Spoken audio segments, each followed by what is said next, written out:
Today I'm gonna walk you through an easy lighting setup for interviews. I'll show you the basic lighting package, the shot design, behind the scenes, and break down the cinematography and my approach.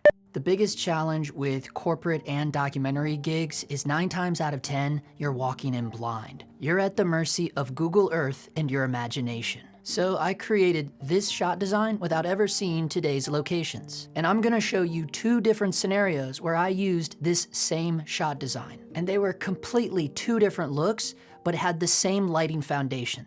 So as you can tell, this is a 2-camera setup. But let's start with this key light first. When you're on set, the first light you should always put up first is your key light. And don't get caught up in what brand or type of light it is. Just remember 2 things: brightest and softest. So the strongest light you have, that's your key light. All you need to do is make it as soft as you can. I use this Nanlite Forza 500 with a 4-foot aperture dome. If you need to cover a larger area with 2 or more people, then you're gonna wanna replace that dome with something bigger like a 6x6 silent half grid cloth, or even make a big book light of some type. But for most single interviews, the 4-foot dome should be enough. Now your dome is usually gonna come with 2 types of diffusion, a quarter grid cloth and something similar to a magic cloth. Toss the quarter grid and go with the thicker one. The downside is that thicker diffusion cloth is probably gonna cut your light around 3 stops, but it's going to soften the light a lot more, and that's what we want on faces. And then I also use the 8-crate grid to control the spill. So with that magic cloth material plus the 8-crate grid, now we're cutting our light by at least 4 stops of light loss. That's why I say the bigger your key light, the better. Because then I cut the light even more with one of these. This is a 24x36 silk that comes in a kit called Matthews Road Flags. I take that flag and I fly it up and over on a C-stand arm and get it as close as I can to the subject's face. The next light is the key wrap. That's this bad boy right here. As you'll notice, it's on the same side as your key. This can be a hard light, it can be a soft light, it's all up to taste.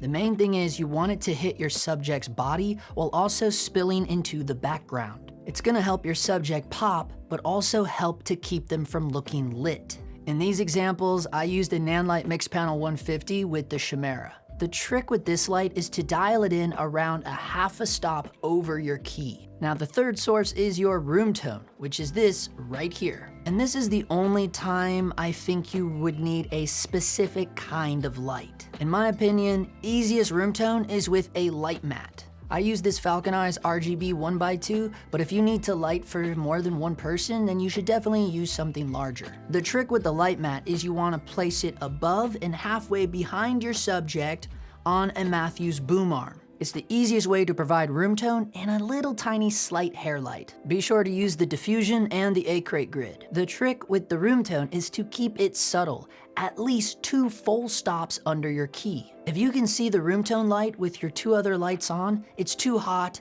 dim it down. Now, if you don't have a light meter to dial in the ratios of your lights, the new software on the small HD monitors turns any camera into a spot meter. So be sure to tap that bell so you'll be notified when I put out my demo of the EL Zone system in my review of the new Indy 5. Now, if you're like me and not all of your lights are from the same manufacturer, then I highly recommend getting yourself a Sekonic color meter. This is one of the main reasons why I've never concerned myself with making sure every light on set is from the same manufacturer.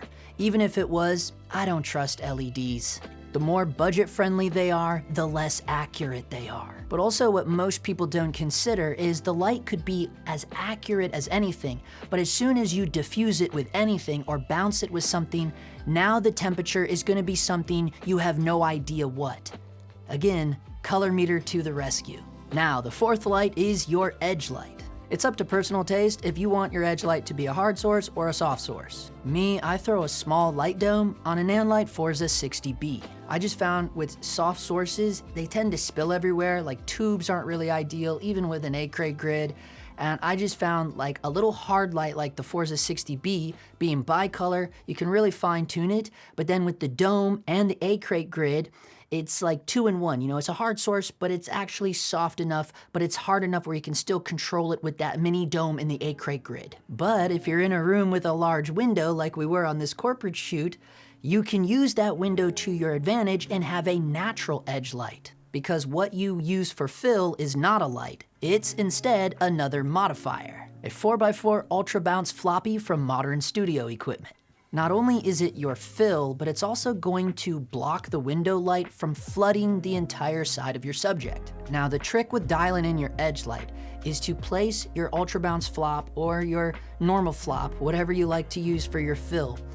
The trick is placing that just right so the edge light is just leaking down the backside cheek of your talent.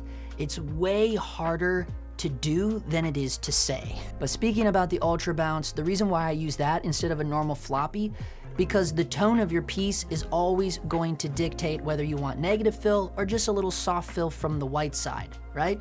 White side to talent, more a little high key, flatten the image out a little bit, or more often than not, you're gonna go with the black for that negative fill.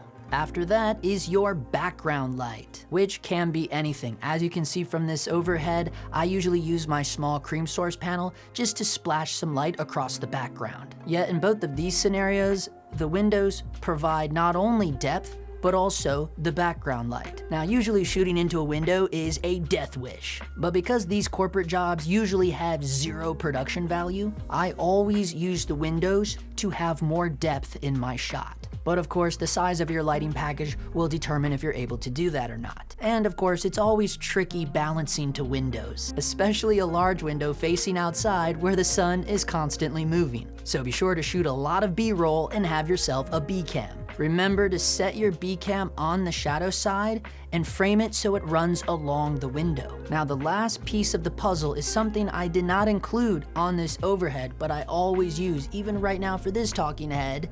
It is your eye light. I did a video a while ago on my favorite tool for eye light. It's the Roscoe Dash and Dot. Place it on the key side right next to your matte box.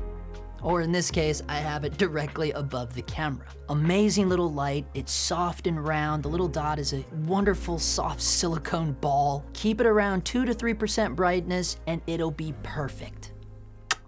So that's what I've been doing lately for talking heads. It's a nice go-to for these hired gun corporate videos. If you like this video, then you should definitely check out the Dog Times Clubhouse. That's what I call my Patreon. Over there, we've been doing videos just like this for the past 3 years. But the breakdowns over there are way more involved. And if you are on the Patreon, be sure to check out this week's video. It's day 1 for a local commercial I shot using my Red Komodo and my Schneider Xenon Cine lenses. Shout out to this month's Patreon producer, Jonathan Arroyo. If you're new here and you learned something, then tap that subscribe button. And for now, that is a wrap.